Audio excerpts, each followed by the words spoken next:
London, 1987. Scotland Yard had one of the biggest robberies in criminal history on its hands.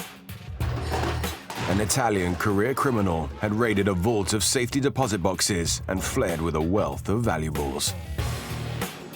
As information poured in, the police realized the stolen loot was worth tens of millions of pounds. Yet almost a month after the robbery, their number one suspect, Valerio Viche, was still giving officers the slip.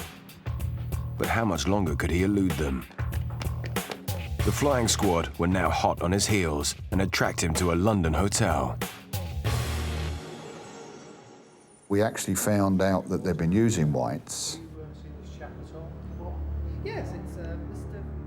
Viche. The day I spoke to the manager there, he said, well, Viche's been here today, he's gone, but he was meeting a Mr. Paul.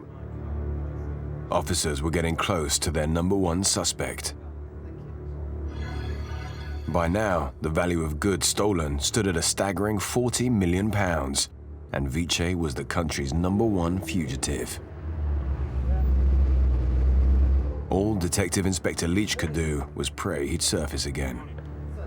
Then Leach got the call he'd been waiting for.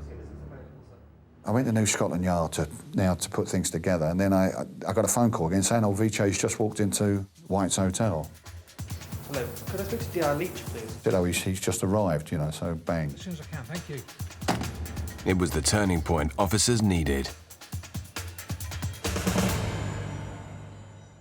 We knew Viche was the man. That was the first time we'd actually had a sighting of him. He'd been staying at a hotel in West London, I think it was White's, and they began to watch that, and there he was with his big Ferrari, which he was about to export. But just as Viche came within touching distance, he vanished again, speeding off through the capital in his sports car. Viche was just coming out of the hotel and just got into the Ferrari and then drove off down the Bayswater Road towards Marble Arch. The police weren't about to let him slip away. They gave chase. At the end of the day, yeah, he's a big fish. You've got to catch him. And that's when we gave the order to take him out. The Ferrari was in traffic going towards the Marble Arch. It's a very difficult thing trying to take someone out of a car. He was blocked in. The traffic was building up Bayswater. But you don't want to chase with a Ferrari Testarossa anywhere, do you? The order was given, and at the appropriate time, they pulled him out. Got him, Gov. Valerio Viche, my name is from the flying squad.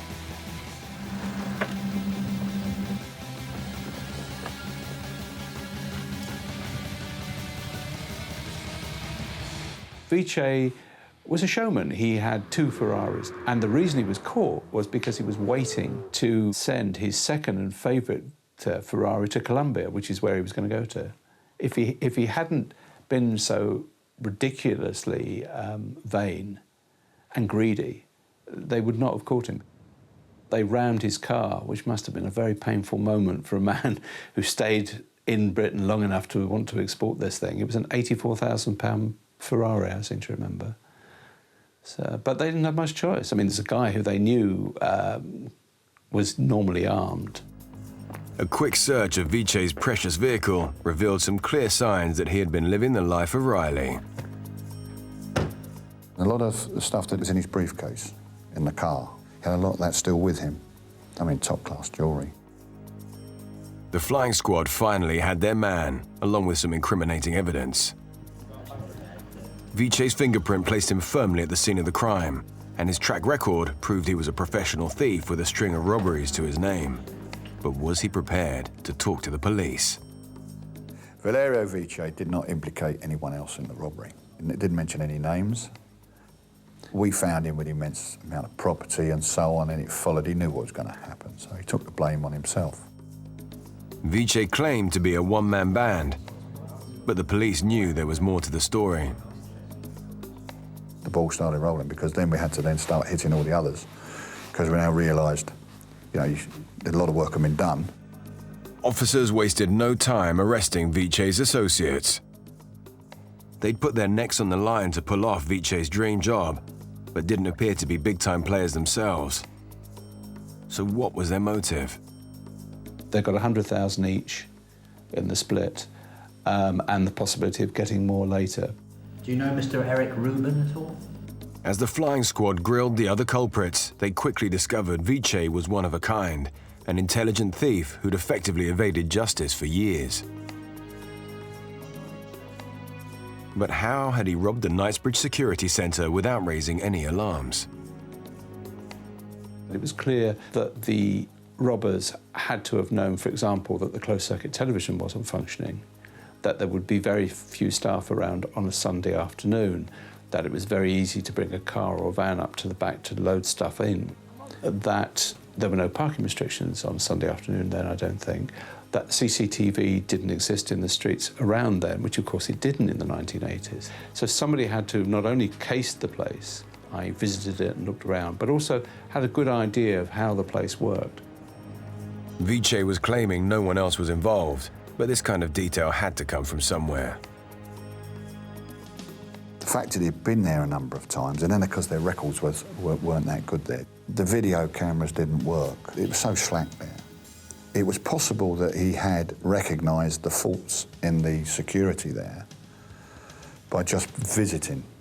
But we did suspect Latif, but no, it just seemed too big. As suspicion surrounding Latif grew, one of Viche's associates, Stephen Mann, broke. Stephen Mann was not a criminal in the true sense. Once he realised that, main man's arrested and so on, and he then just put his hands up. So what is your relationship with Mr. Viche? And he decided that he would give evidence for us against the others, particularly Viche. Mann rolled over, telling the police what had happened after the robbery. He went up to Brownlow Court, where the garage was at the rear of a block of flats, and he met Stephen Mann there. They then changed boxed up what they could and changed it into whatever, so it was manageable. Then went to a flat in North London.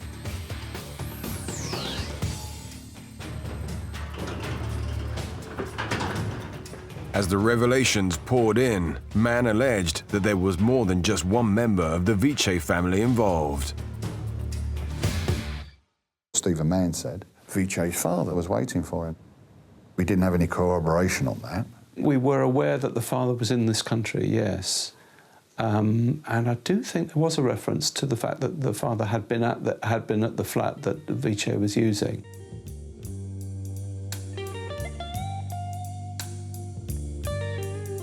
As rumours circulated that Viche hadn't worked alone and had enjoyed his newfound wealth with his father, the police got a breakthrough with the centre owner, Latif, from one of Viche's other associates.